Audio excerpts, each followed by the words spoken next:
ایران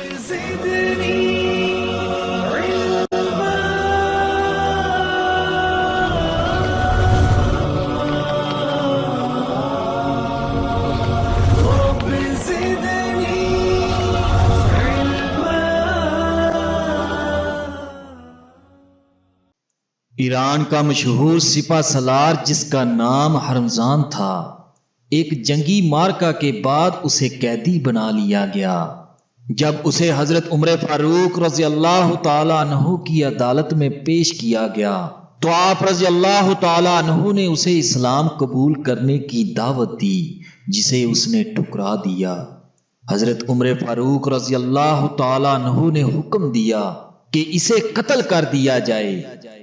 آپ رضی اللہ تعالیٰ عنہ نے اس کے قتل کا حکم اس لیے دیا کیونکہ اس نے اسلام کو بڑا نقصان پہنچایا تھا، لہذا اس کے قتل کی تیاری ہونے لگی۔ پھر اچانک ہرمزان نے حضرت عمر فاروق رضی اللہ تعالیٰ عنہ کی طرف دیکھ کر کہا کہ مجھے پیاس لگی ہے، میں پیاس سے نڈھال ہوں، کیا ایسا ممکن ہے کہ مجھے قتل کرنے سے پہلے پینے کے لیے پانی دیا جائے؟ حضرت عمر فاروق رضی اللہ تعالیٰ عنہ نے حکم دیا کہ اسے پانی پلایا جائے۔ جب ہرمزان نے پانی کا پیالہ ہاتھ میں پکڑ لیا تو حضرت عمر فاروق رضی اللہ تعالیٰ عنہ سے کہنے لگا، یہ پانی جو اس وقت میرے ہاتھ میں ہے، اسے پینے تک آپ لوگ مجھے قتل تو نہیں کریں گے؟ فرمایا گیا کہ ہاں، جب تک تم پانی نہیں پیو گے تمہیں قتل نہیں کیا جائے گا۔ جب ایرانی سپہ سالار نے یہ سنا تو اس نے جلدی سے پانی کو نیچے گرا کر ضائع کر دیا اور کہنے لگا، اے امیر المومنین، دیکھیے آپ نے وعدہ کیا ہے، اب اپنے وعدہ کو پورا کیجیے۔ حضرت عمر فاروق رضی اللہ تعالیٰ عنہ نے کچھ دیر سوچنے کے بعد حکم دیا کہ اس کو فی الحال قتل نہ کیا جائے اور اس کو قید خانہ میں ڈال دیا جائے، اس کے معاملہ پر میں غور و فکر کروں گا۔ پھر جلاد کو حکم دیا گیا کہ تلوار ہٹا لو۔ جب ایرانی سپہ سالار نے یہ دیکھا تو اس نے بلند آواز میں پکارا کہ میں اسلام قبول کرتا ہوں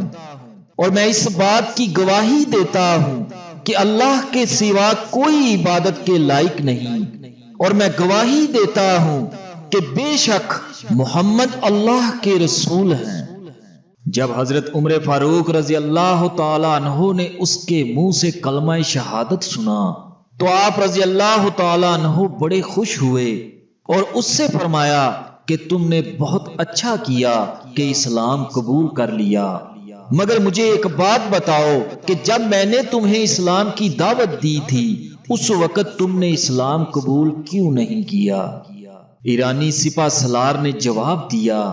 کہ مجھے اس بات کا ڈر تھا کہ اگر میں اس وقت اسلام قبول کرتا تو میرے بارے میں یہ کہا جاتا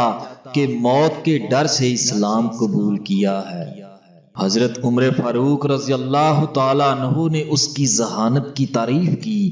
اور اس کی عقل و فہم اور دانشمندانہ فیصلے پر کہا،